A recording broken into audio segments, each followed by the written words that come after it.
Hey coin collectors, and welcome to DC Coinroll International Coin Channel. And today it's the 1961 United States penny. You notice this one in the center is a little strange looking, and that's because it's a proof coin from 1961, and it just has a funny color to it all the way around. It's very, very hard to get the lighting so you can actually see it. You see that the 1961 over here is a Philadelphia coin, at least we think it is because it has no mint mark. This is a 1961, no mint mark on this, but we can tell it's a different kind of polish and shine. And we know that in 1961, all the proof coins from the United States were made at the Philadelphia Mint, so that's what this is here.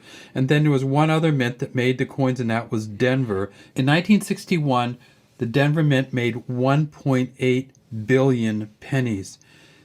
The United States was in a money crunch, and they were trying to make as many coins as they could. They couldn't make them fast enough to keep up with the need. The U.S. economy was going very well, and they were just using a lot of coins. It says, "In God we trust" at the top, Liberty here, 1961 here.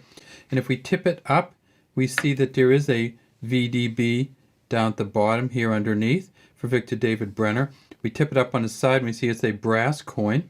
And we get on to the back, we see it says United States of America, E Pluribus Unum, 1 cent here. And there's Lincoln in the center, FG over here for Frank Gasparo. And this coin is not a very good looking coin here, but guess what? This is an uncirculated coin. So in 1961 at the Denver Mint, they made 1.8 billion. At the Philadelphia Mint, they made 753 million. The best Philly that they've found so far is an MS67 Plus Red. They found 4 and they went for $8,500. The best Denver Mint they found so far is 3 MS67 Plus Reds, and they went for $10,000. There are a couple different varieties. When you look at the Denver Mint, what you want to look at is to see whether they put the D over a horizontal D. So this is a vertical D. It goes up and down.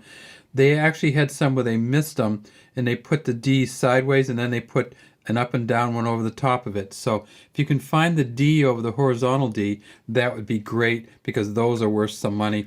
And then finally, they did make the proof sets at Philadelphia. And this isn't a red coin. It's almost a yellowish coin. And you can see it's just really finely polished. Some pretty good detail in there, too. If we look down at Lincoln, let's see if we can get a little bit better light. And this is the actual color of the coin. It almost looks cartoonish, doesn't it? In the United States, our paper money starts at $1. And our coins are everything below $1. But in some other countries, they actually have paper money that is worth less than $1. In some countries, they have 1 cent paper money. Let's take a look. And I'm going to show you one of them here. This right here is the Hong Kong 1 cent.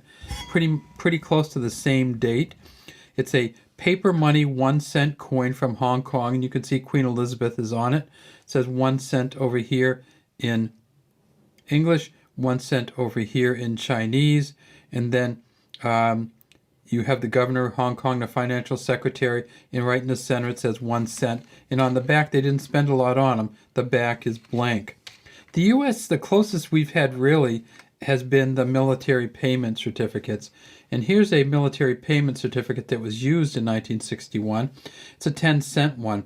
They had 10-cent and 5-cent military payment certificates. This one right here is one of the 10-cent versions, and these had printing on the front and the back, and these were used mostly on military bases and by military personnel, and they weren't allowed to be exchanged. Even though they sometimes were, it wasn't legal to exchange them for any other kind of money. Britain has had these paper money. This is the Defense Council of Britain. Special vouchers, they call them, 5 cents or 5 new pence coins. But the United States, we've always gone with the brass or the copper. In the United States now, of course, we're going with the zinc-coated pennies. These coins weigh 3.11 grams.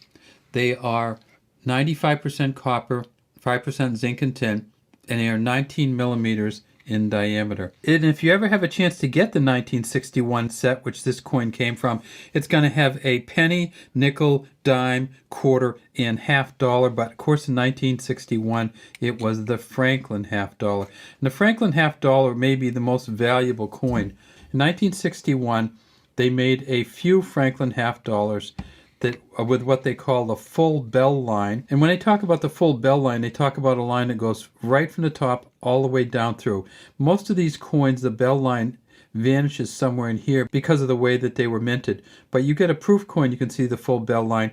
If you can get one of these that's not a proof coin from 1961, there's a Franklin half with a FBL or full bell line that goes for about $17,500. But this penny here, $1 to $2, it's in pretty good shape, but it just doesn't have a kind of a color that collectors like. Collectors like coins that are red or brown, or kind of the reddish brown. And what happens with this is whatever rinse they put on or whatever polish they used on this one, just change it to a yellowish coin. All right, that's all we have today from DC Coinworld International Coin Channel. We'd love to have you subscribe to our channel and leave any comments you have in the comments section.